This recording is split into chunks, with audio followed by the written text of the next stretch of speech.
let's start with today's webinar. Meanwhile, participants will join. So I again welcome all of you to our webinar series. So I am Girija, part of Academic Solution team at Varthana. As all of you know, Varthana is non-banking finance company who works in education field. Varthana provides support to the schools in two ways. One is the financial. So whenever the school have any requirement, Varthana provides loan to them. And another, we also provide academic support. In this regard, we have been conducting webinar on various topics for the school to upgrade their knowledge and skills. So we have conducted webinars on SMART goals, school leadership, how to make school inclusive, or how to be being more mindful. And in this continuation, our today's topic is why is self-evaluation important for school growth. Before I jump into the today's topic, I would like to highlight and talk about two things here. First is we have been providing a participation certificate. For that, at the end of the webinar, we will be sharing a feedback form with all of you. So to get the participation certificate, please attend the full webinar. Let's move ahead with our today's session and quickly go through the today's agenda. So we'll be starting our session with the introduction and session objective. Then we'll talk about the school self-evaluation and its importance. Then we'll see NEP implications on school self-evaluation. Then we'll see the school self-evaluation approach and steps. Then we talk about the Varthana program and then close our session with the feedback. Before I deep dive into the today's topic, I would like to know about our participants' profile. In this regard, I am sharing a poll with all of you. You can see that on your screen, and I have request to all of you, please do participate in this, so it will help us to understand what kind of different participants we have. Okay, so we have 50% teachers with us today, and then we have a school 37%. We have a school leaders and principal, and then we have the school coordinators with us, and we also have other peoples also with us today. So I welcome all of you again to our webinar, and I hope this webinar will be fruitful for all of us. And I have one more request to all of you, please do participate in this whenever we have. Feel free to ask questions to make this webinar fruitful for all of us. Okay, let's move ahead and see today's session objective. So we'll be focusing on two things. First is to understand self-evaluation and it's important for school growth. And then we'll be also talking about school self-evaluation steps and develop a school improvement plan. So before I start talking about the school self-evaluation, what it is and why we need to do this, before that, I would like to understand from all of you, what do you think, what is essential for the school growth? And for that, I am releasing a poll. You can see that poll on your screen, and I have request to all of you, please do participate in this. So according to you, what do you think? What is essential for the school growth? Okay, so maximum people said this, like you can see on that on your screen as well. Keep plan. All these things are important. And 7% people have said the planning. The people who have said all these things are important, I totally agree with you. When we want to grow our schools, all these things are important. When we are trying to set up new school, we do. And we are setting up the targets, we need to plan, we do the plannings, we monitor as well, we invest our time. Still something we don't get the result what we are looking for, and we don't see that growth in our school what we are looking for.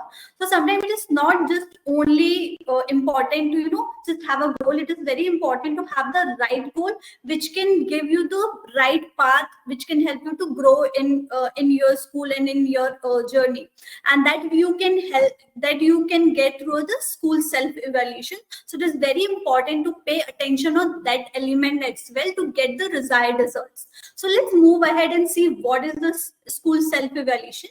So school self-evaluation is a process that helps school to review, reflect on their system and process, and make improve it. It helps to strengthen the system and process which is already existing, and that can lead to the school improvement. And what is the objective when we are doing this school self-evaluation? What is the object of it, and what's the purpose? So it help into do this whole school transformation and increase and enhance the quality of the school first.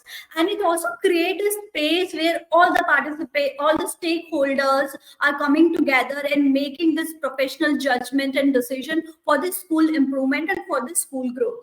Now we have seen like what is this school self-evaluation, and the next question is why we as a school we are supposed to do this self-evaluation and how it will help us to improve in our schools and grow our schools. So as all of you know, like if we want to keep our health on track, so we have to mostly our doctors suggest to us to we have to keep on checking and doing this health assessment, which can help us to understand what kind of things we need to focus on, where we are lacking, which can improve our health in a longer run. And similarly, school evaluation is important to go in the success path, which help us to reflect and review what kind of things we have and where we have to focus on. So you all of let's see example, you all of had very much aware about this school Delhi government schools model, and you have seen the growth all of a sudden. Even being a government school, they have seen immense growth, and their quality has improved, because one of the reasons for that, they have been doing the consistently school self-evaluation, which helped them to focus on certain area and take the decision based on that. It helped them to because now when they were doing this school self-evaluation, it will help them to improve their decision making, because they have the facts and figure, and based on that they can make the decision, and it helps them to have more better clarity for their vision, what they are trying to achieve, what kind of strength they have, and what are their improvement areas, and based on that they can make the strategies. Another, it helps them to prioritize what they need to focus on. Should they more focus on the student, should they more focus on teachers or the parents, how they can engage them? It helps them to prioritize, and it helps them plan and strategize accordingly. And definitely it helps them to stronger their relationship. As I said before as well, school self-evaluation is a way or the process that create an atmosphere where all the stakeholders coming together. And another, when you are doing this school self-evaluation like Delhi government school has been, you will definitely see the success and growth in your school, because you're constantly reviewing your problems, coming with the solution. Is it working or not? You're constantly monitoring it. So like this, if you're doing that, it will help you to grow, like the Delhi government school has seen the success. And even not Delhi government school, like many research studies are showing that if you are using school self-evaluation, it is one of the best way to improve your school quality, improve your school, and see the growth and success in that journey. So keeping also this in mind, how important that school self-evaluation is, government has also started focusing on this, and keeping this in mind, they have included and especially focusing on this school evaluation, and they have included this in NEP. So as we all know, NEP is one of the main vision or main important aim is to improve the quality. And they said, according to NEP, if we want to improve the quality of the school and we want a proper implementation of the policy, we need to evaluate school on the specific domains which can help us to lead in that direction. And keeping this in mind, they have come up with the school quality and assurance framework, which has designed by the CBSE. And this framework has a certain domains which school needs to be assessed and evaluated to improve their quality.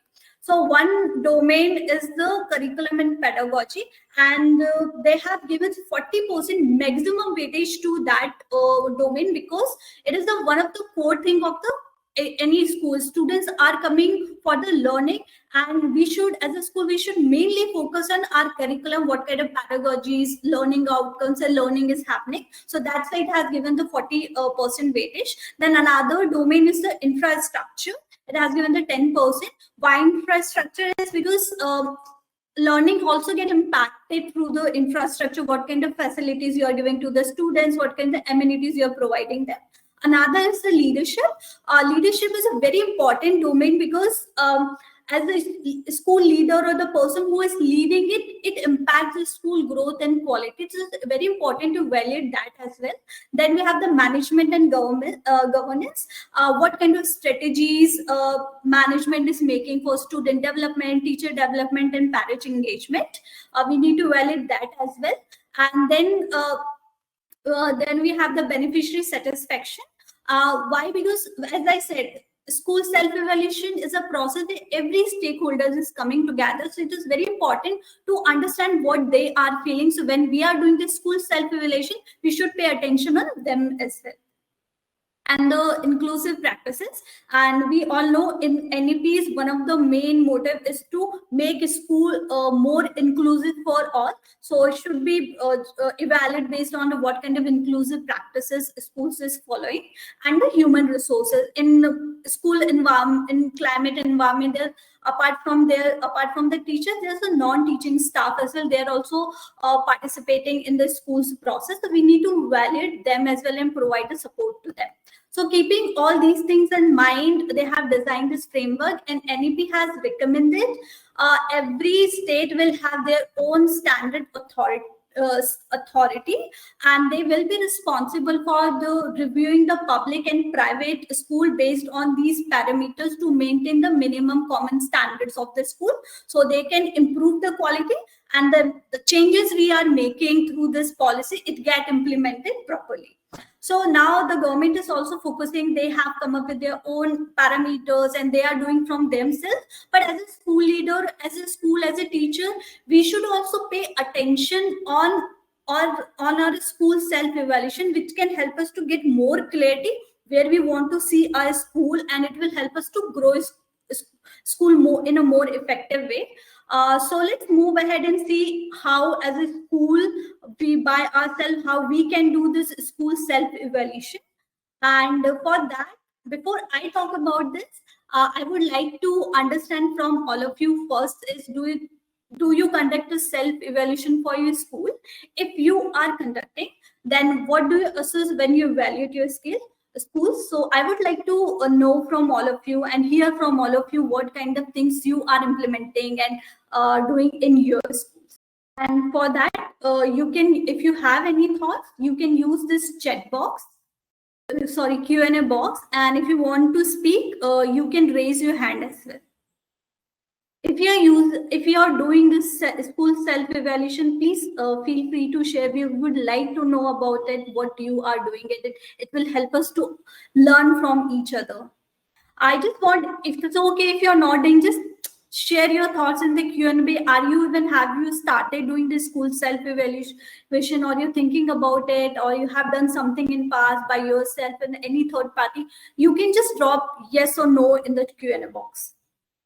Okay, so there are chances maybe you all have been conducting this school self-evaluation. Maybe you're doing by yourself. You have assigned any third party to do that, and you must be doing on the different parameters, and you're assessing on different criteria. If you're doing this already, that's really nice. So let's see in the session how you can do it differently, and who hasn't started doing that and you have been thinking about it, and let's see how you can start doing that and what steps you can take to do the self-evaluation of your school. So whenever we starting anything, it is very important to pay attention on the approach, how you're beginning that thing, and that success depends on that approach, what you are taking. So similarly, when you're starting your school self-evaluation, it is very important to pay attention on what kind of approach you are taking. So there are two kind of approach you should take in consider when you are doing the school self-evaluation. First is the collaboration approach. So as I said before as well, self-evaluation is a process where every stakeholder should come together. So whenever you are doing this self-evaluation, please involve all the stakeholders in this reflective in this process and take inputs from them as well.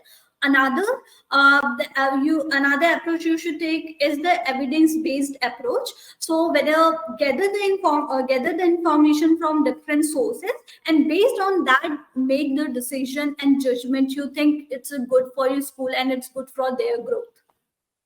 So now we have seen what kind of different approach you have to consider when you are doing the school self-evaluation.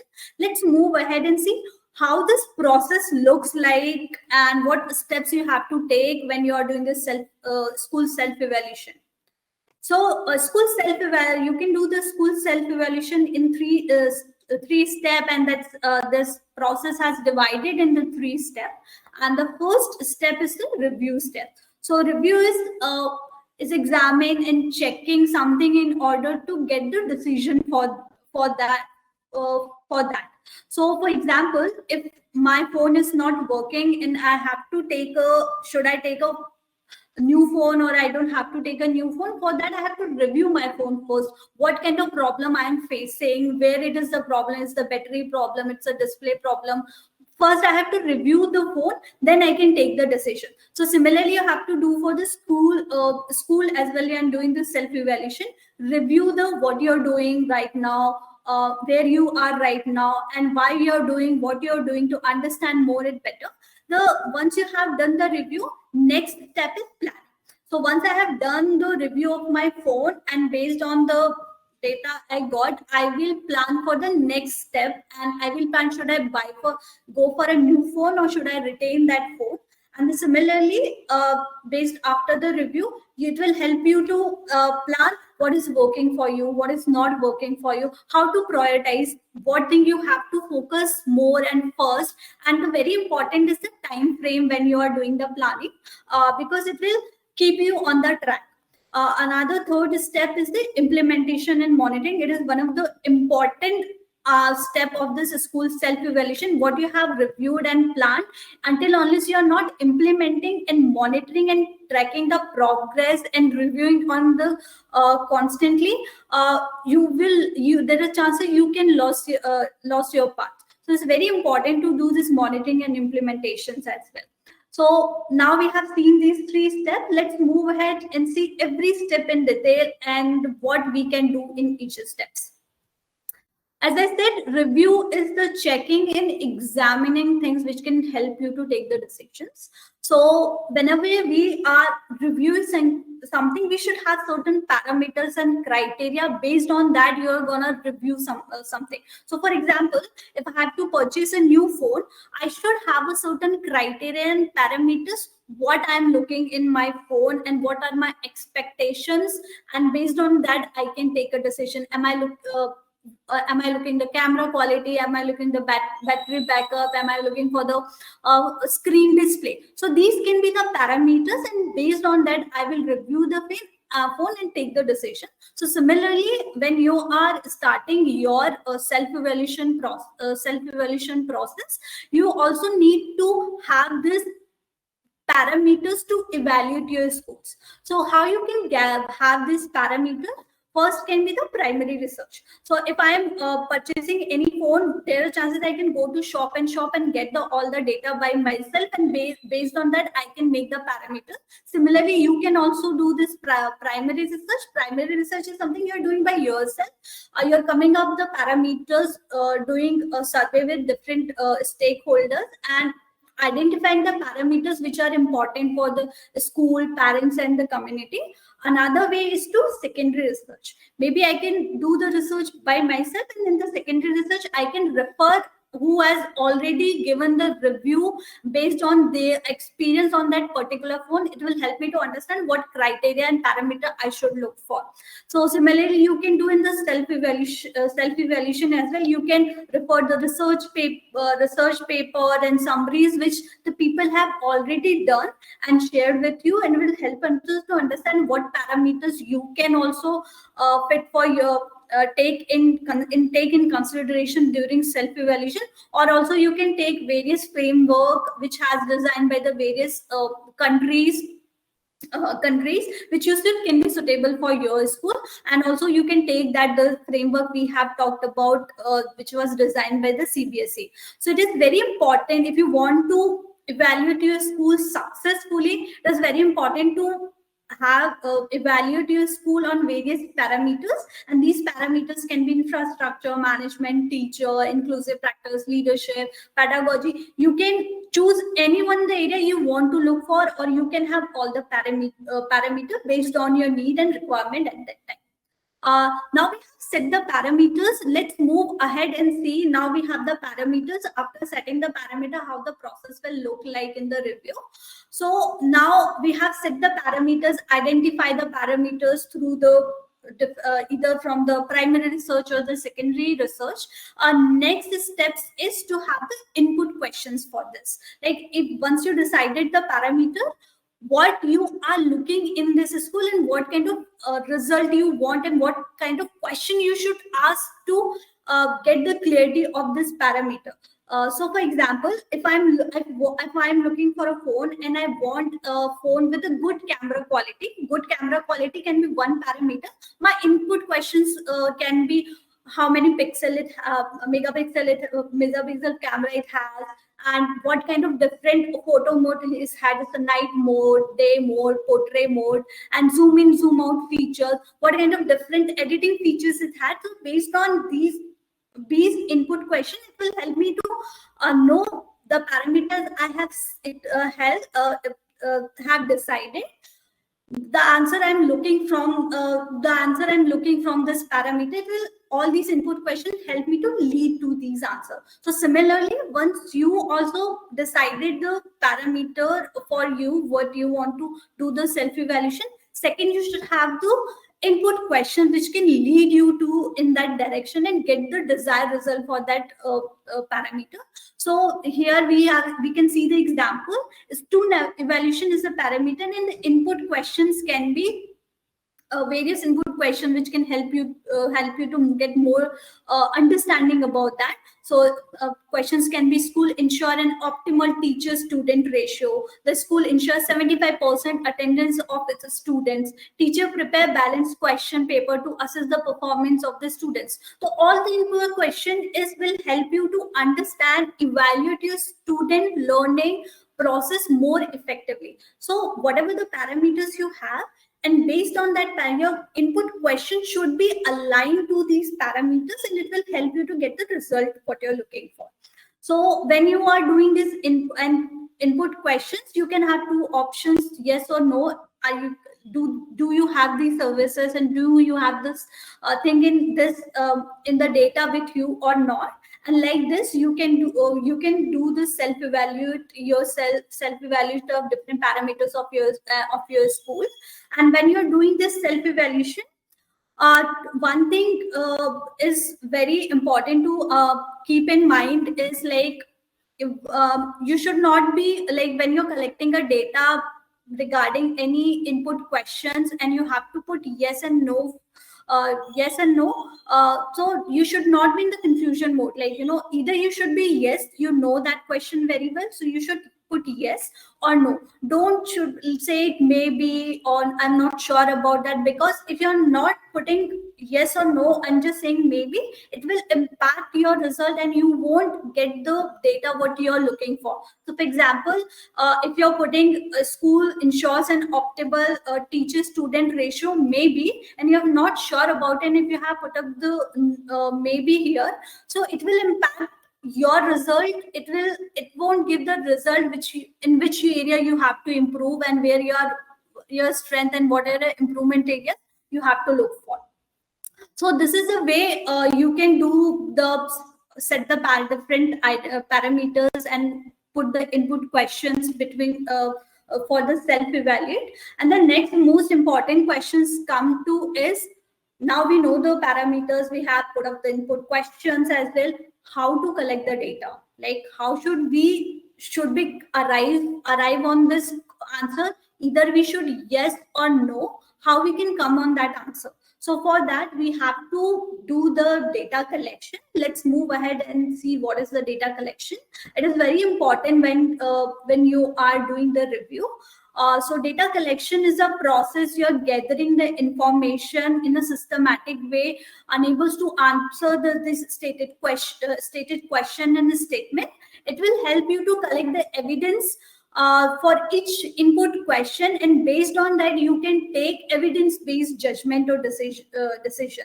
And there are a few things when you're doing the data collection you need to keep in mind.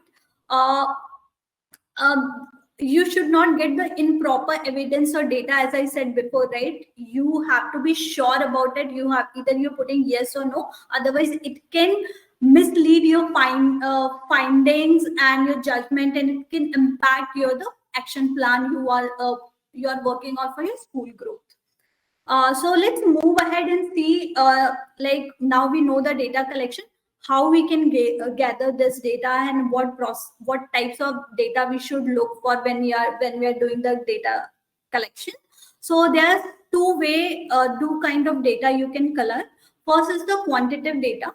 So quantitative data is in the statistical way. It will show the number or statistics about that questions or the input you're looking for. So for example, you have asked 60 people, are they satisfied with your school teaching learning process? And 10 people has said yes, and 50 people has said no. So it is clearly saying people or the parents are not very satisfied with that process. The number is automatically giving you answer. Another way to collect the data is the qualitative data. So qualitative data, here you are collecting people's view and opinion about the certain situation and certain parameter. So for example, parents testimonial, you are asking parents to share their views and feelings about the school, about the school, and they are telling in their own way. So this is the way, and it will help us to understand what they are feeling, what kind of words they are are they happy with it, they are finding the school process is very effective. It will help us to understand what they are feeling in the process, the learning process you had is effective or not. So like this you can collect the qualitative data. When you're doing collecting the qualitative data, please keep two things in your mind. First, when you're gathering this data, you should gather this data from the different sources, because it will help you to have better data, and all you're involving perspective of all the stakeholders. And second is, don't get too much information on too much data. Sometimes you have a lot of information. So for example, if you're looking any video on school learning, if you look 10 to 20 videos on that, we often get confused which process we should look for or which method we should use for. So it's very important to have this exact information you're looking for. If we get too much information, sometimes we get lost in that information. So now we have seen how what evidence or data we need to gather. Now I'd like to know, when we are doing the quantitative data collection and qualitative data collection, how we can gather this data, what can be different sources to gather this data when we are doing the self-evaluation. Now we have talked about different kind of different kind of two ways from which you can collect the evidences. Now I want to learn what can be the sources and how you can gather these evidences and data. What can be the sources for it? What do you think, how we can gather this data? If you're looking for this data, what can be the different sources for us? Okay, let's move ahead and see what can be different sources from where we can gather the data or collect the data. We can collect the data from teachers, parents, management, and when we are collecting the data, it is very important to include the classroom and learning settings also in the school, because they are also part of this learning process and they are also part of the school. So when we, as I mentioned before, when we are collecting the data, we should collect the data from the different sources. It will give you more proper result. And here the example of few sources from where you can collect the data is, so you can, if you're looking for the student evaluation, you can have refer this as student assessment and data. You can have this learner and parent survey to know how much parents and students are satisfied with the learning, teaching learning process. You can have this focus group discussion with the teachers, with the parents. You can interview the parents and the teachers and the students. You can have this individual school teacher reflection, or you can have this whole school reflection where everybody is coming together and reflecting on the different parameters. So these are the ways you can gather the different data from the different source. Now we have talked about, like, we need to first put identify the parameters, and we should have some input questions, and we should gather the data for the review process. Let's move ahead and understand through one example. So once we have decided the student evaluation as a parameter, the input question can be student learning indicators and outcomes are used at checkpoint to assess a student learning regularly. And before putting yes or no, we should have the data to indicate we should put yes or no for that. So for that, what data we need to gather is whether teachers create assessment keeping learning outcomes defined for each chapter in mind or not, or whether students learning is assessed against their outcomes on regularly basis to take to track their process or not.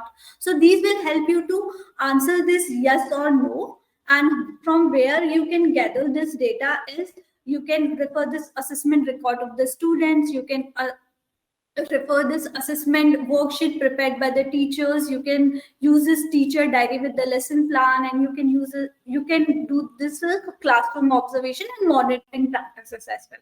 So through this, based on your parameters input question, you can gather data from the different sources on based on these parameters. Now let's do a one activity what we have talked about so far. And now we have set up a parameter. When we are doing the review, we first need to set up the parameter. So we have set up the parameter as we will be doing the infrastructure evaluation, and the input question is, school has clean toilet, separate toilet for girl within the school building, the clean water for drinking or washing hair. We have to put yes or no for that.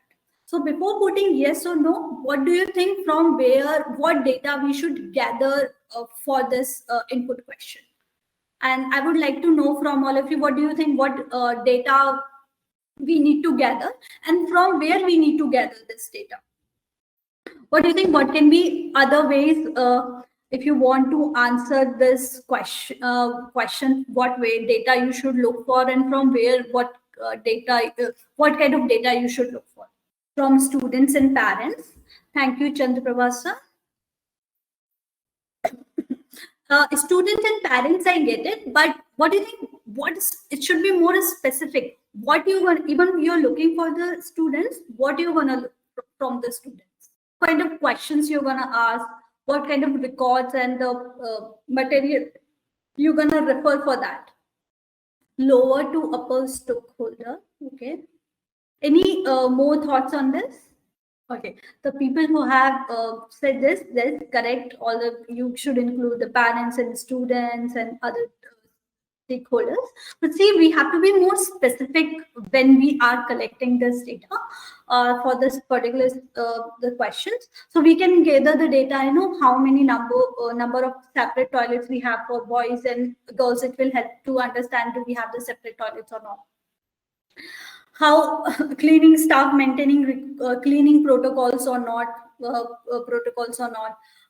presence of functioning drinking water sources. What are the water sources we have? Are they even working or not? A student can use it, not. And from where we can gather this data, either we can do the physical visits to the washroom and water purifier. We can see the record maintenance. We can do this health survey and sanitation in school, as the Chandrababa suggested, from the students and parents. So through this, we can gather the data from the different sources. Let's do one more activity on this. Now we have a different parameter. Now we have a teacher evaluation parameter, and for that we have an input question is there's a lesson plan. There is a lesson plan for every lesson with clear objectives that are communicated to students. So we have to put either yes or no. So what do you think? What kind of data we will need to put yes or no, and from where? What kind of data we need, and from where we should get this data? If you're thinking from where what do you think when we are doing this teacher evaluation, and we need to have we have to answer this question: this is the lesson plan for every lesson? Is it has a clear objective or not? From what kind of data we should look for, and from where we will get this data?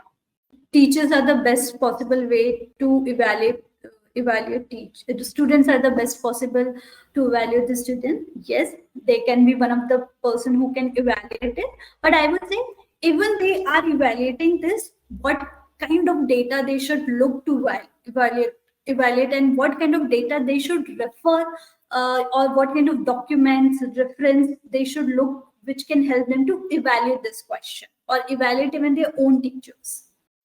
Namita ma'am, what do you think if you if you want your student to evaluate them on this parameter or on this input question, what do you think from where they should gather this data? Even you're asking student to do that, from where they should look for this data, and what can be the sources for it? What do you think? Student progressive test, yes, agree. Chandraprabha said yes, that's correct. That's being one of the data source from where we can gather the information. Okay, let's move ahead and see let's move ahead and see from where we can get the data for input questions. We have to look, teachers are creating a lesson plan, keeping the learning outcome in mind for every chapter. Whether teachers are when they are starting the lesson, are they communicating the objective of the lesson to the students during explaining the chapter or starting the lesson? And from where we can gather this data? We can gather this data from this teacher's diary with lesson plans. We can do this classroom observation. It will help you to understand what students are saying. As Chandraprabha sir said, students progress report, assessment records of the student, and you can also have this individual goal setting record of the teacher, what they are supposed to do and what they are doing. So from these sources you can gather the data. Now we have talked about how we can gather the data from the different sources. Let's see how what kind of parameters you can set for yourself and input questions. One way, as I said in the beginning, like if you want to have this self-evaluation checklist and self-evaluation parameters, you can do by yourself. You can do this primary research and come up with your own parameters and input questions. And you can also refer the secondary research who has already done that, and you can refer and use that. And Vatana has also come up with the school self-evaluation checklist, which you can use for your self-evaluation. Let me share with all of you.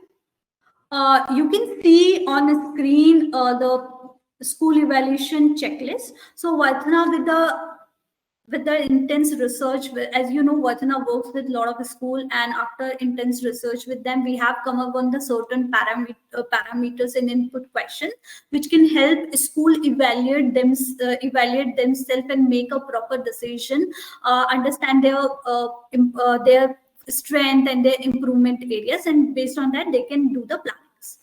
So we have come up with the 4 parameters based on our research. One is the student evaluation, second is the infrastructure evaluation, another is the management, teacher evaluations.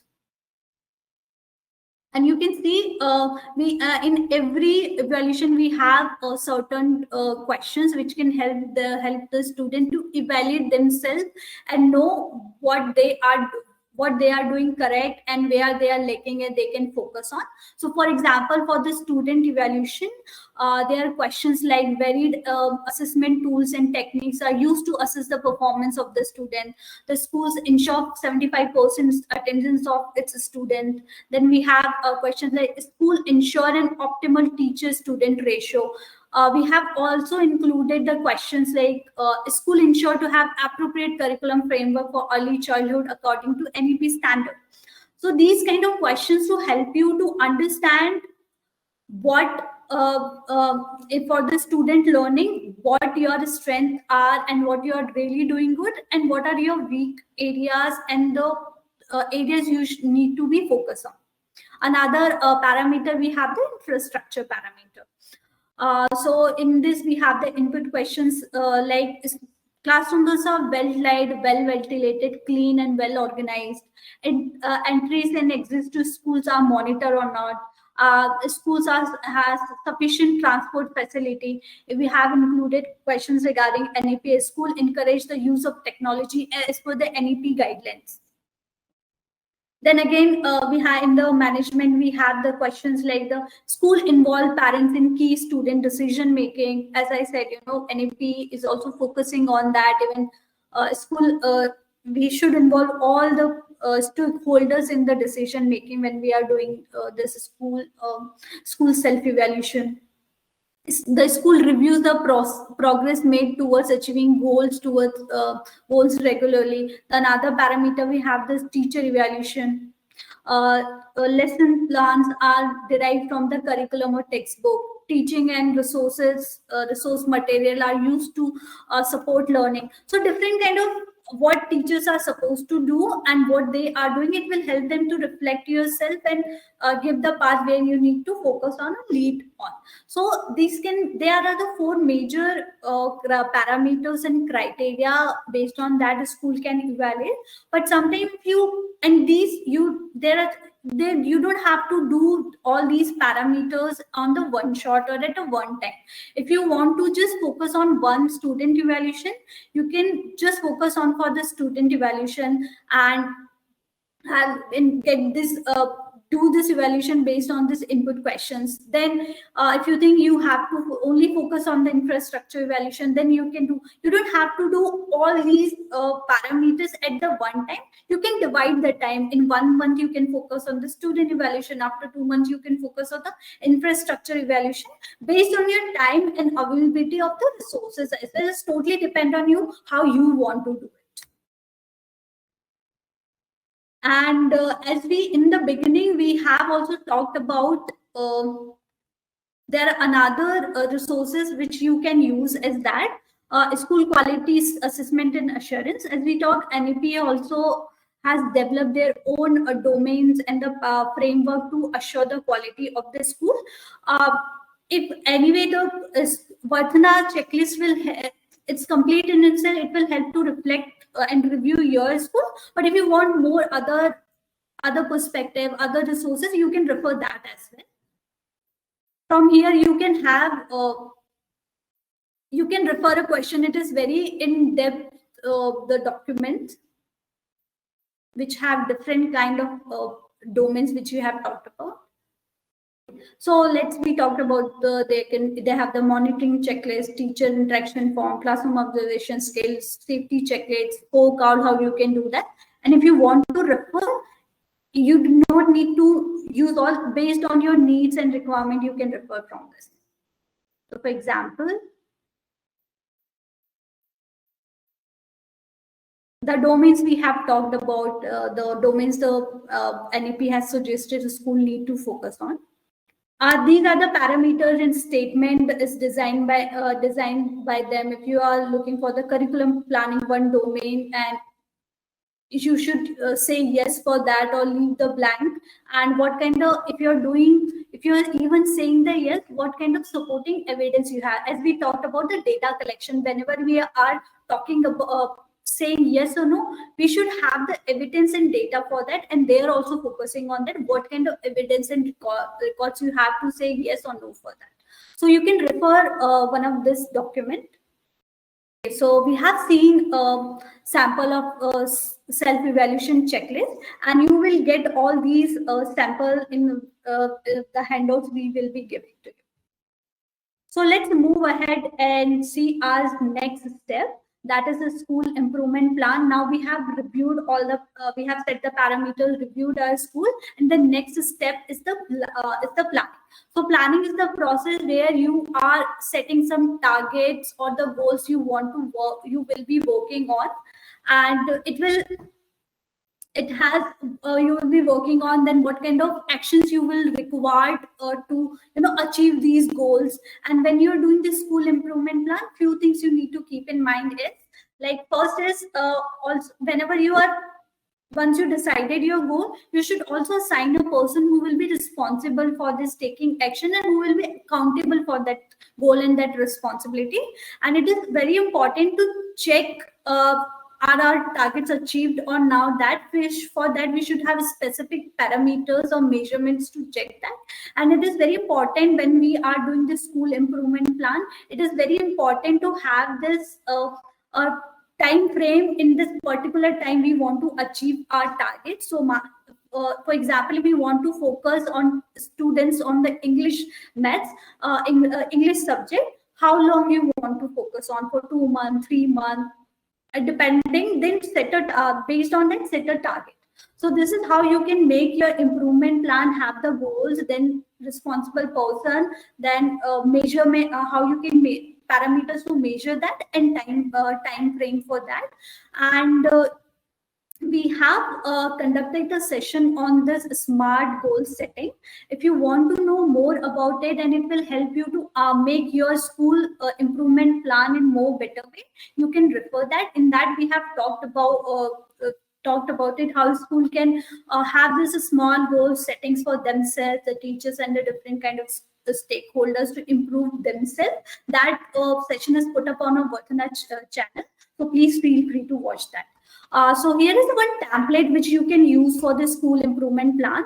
So after that, once you have reviewed, you can put up the summary of the main strength. You think these are your strengths. It can be digital classroom, the experienced teacher, anyone. And then after review, we'll get to know what are the areas you need to focus on. You can put up here, and what are the required actions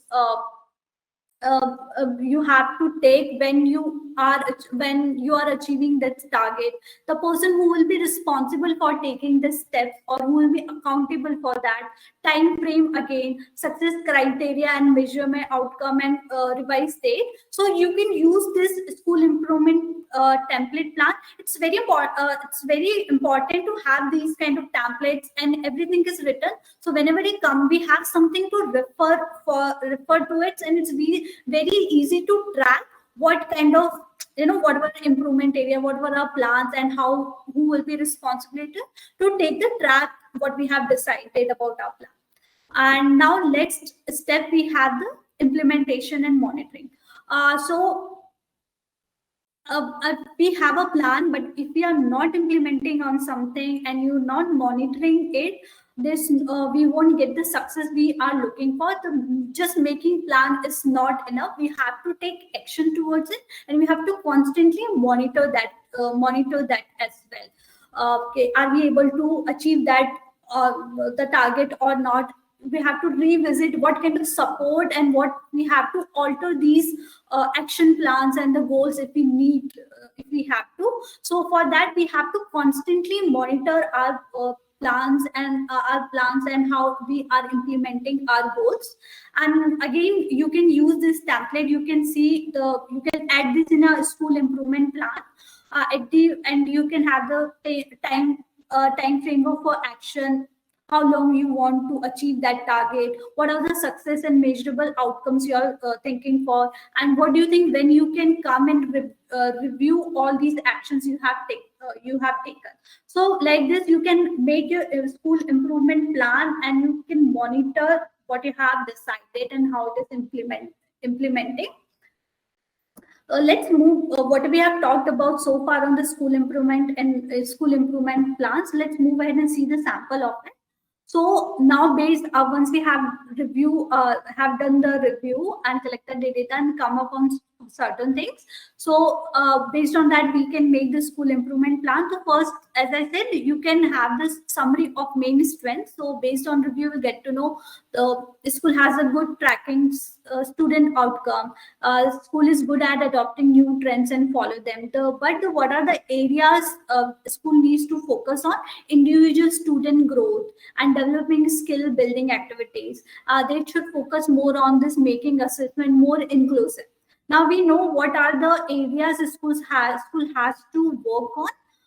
Now next come is what are the required action school supposed to take. So school can conduct different mode of assessment. School can have more curricular activity which understands students strength and help track their own abilities to develop their own skills. Who can be the responsible for that? Grade post coordinated depending, it's just example here. Then the time frame, you can two quarter can be the time frame. In 2 quarters you want to achieve these targets what you have put up for. Then success criteria can be when you're assessing that after the 2 quarters, the student will grow one level higher in 2 quarters, and above and plus higher order student will grow into levels higher. And review dates, as I said, you have to constantly review how you're implementing things. So every Saturday of every month the review will happen to track the overall progress. Are we going in the right direction or not? So like this, after the review, you can put up your school implement plan. So let's move ahead and see, do a small case study what we have talked on the school implement plan. So here we have a St. High School is 20 years old, and they have that is the English medium school and have an experienced teacher. But from last year, the principal are observing their result is decline, and they have called for the meeting, and they have appointed 5 teachers for the school evaluation. What do you think what kind of parameters school should focus on and put the criteria when they are doing the self-evaluation based on this condition? And for that, I am releasing a poll.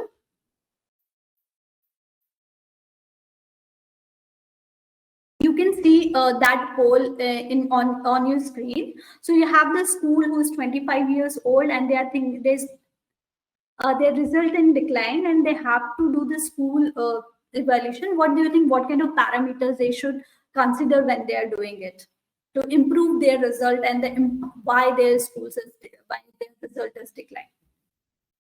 For that, I have released a poll that is displayed on your screen. Please participate in that. You can see the result. More 16 people have said they are supposed to do. They should focus on the teacher evaluation, and 91% people have said they should focus on all the parameters and criteria. And the people who have said all the above, I agreed with them, because now when we are reviewing our school, because not only the teachers, there can be other factors which can lead to this decline in the results. After reviewing, teachers had reviewed the schools on these 4 parameters, and they have come up with some review data. And the data is the teacher use different kind of instruction based on students' need. Then the school have the smart classroom, and another data is saying that teachers use Blackboard only as a TLM, and there's no proper lights in the classroom. And students struggle to write their thoughts in a structured way. So this is the data are saying after the reviewing and based on these 4 parameters. Now I would know from Olive, what do you think? What are based on these parameters? What do you think? What is the strength of this? How the school can make this school improvement plan? And for that, what are their main strength, and what are their main working area or improvement area? What do you think? What are their main strength after reviewing this data, and what are the 2 or 3 areas which you think school should work on? You can put your answer in the Q&A box. What do you think based on this research? How schools should approach their school improvement plan? And as we talked about it, for the school improvement plan, we should know what our strengths are, and we should know what are improvement areas. What do you think? Based on that, what can be two these, what will come in these two?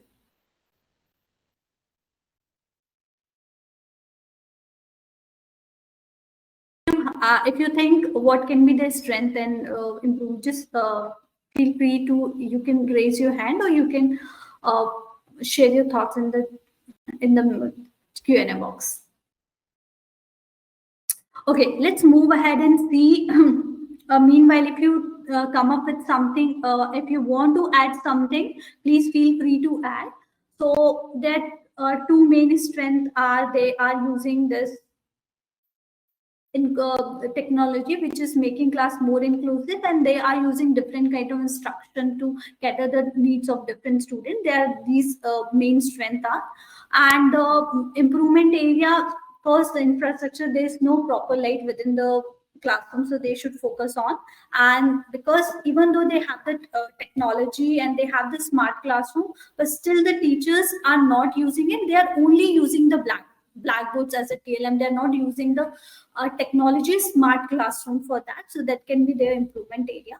What actions students school should do that? First, do this training and do this professional development of teacher and how they can use this technology in the classroom in an effective way.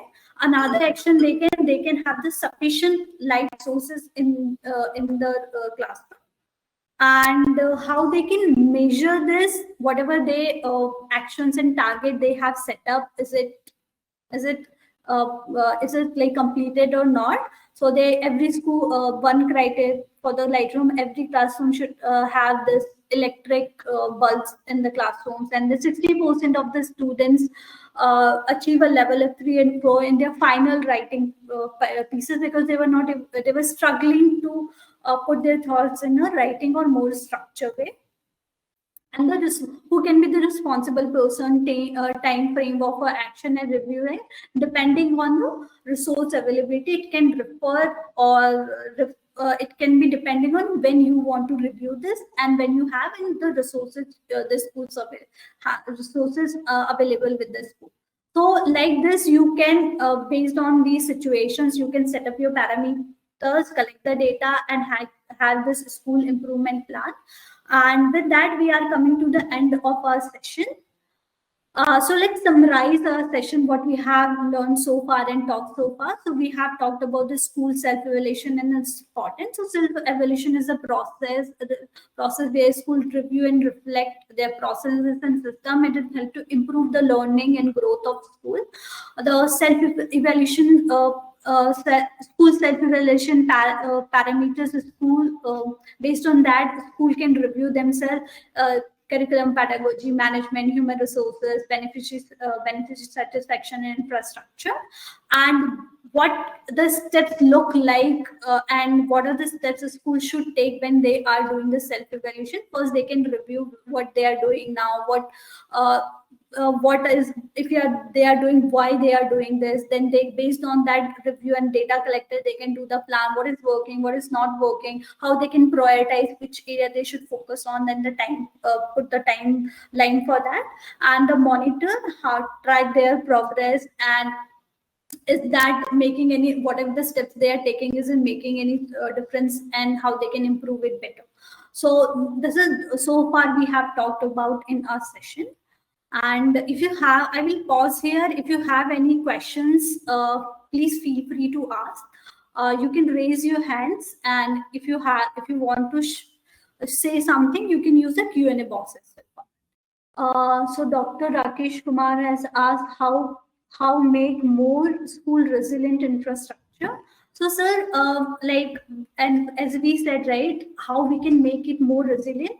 First, we have to understand what kind of facilities we have and what are the areas we need to improve. And even though the infrastructure we have with us, are we even using it effectively or not? So for that, we should do these, we have talked about, we should do this self-evaluation of our infrastructure based. You can use this checklist we have shared with you and see what your data is saying, and based on that you can make your decisions. Okay, If we mean, let's move ahead with our session. If you have any questions, you can raise your hand and put in the Q&A box. So we have been talking about our Varthana partners who are in who has the academic solution from our few webinars. So we have two academic solution partners with us who can help the schools grow and achieve their goals and improve their quality. So one, we have the LEAD. So LEAD has the integrated innovative tech-based learning solution. They have the curriculum. They can help you to develop the curriculum. They provide the books and other materials. Through this, it can improve the quality of the teaching learning process. Another, we have academic solution partner is the Kian. So Kian has this multimedia computer. They have it has the data projector, TV tuner, or audio system, and DVD player in a DVD player. And the sir, you have asked about how we can make this our school more infrastructure more resilient. These do this, like if you can include smart classroom, and Kian can be one of the options for that. So these are the two partners we have. If you want to know more about these, please write us on the hello@varthana.com, or you can contact us on this number as well.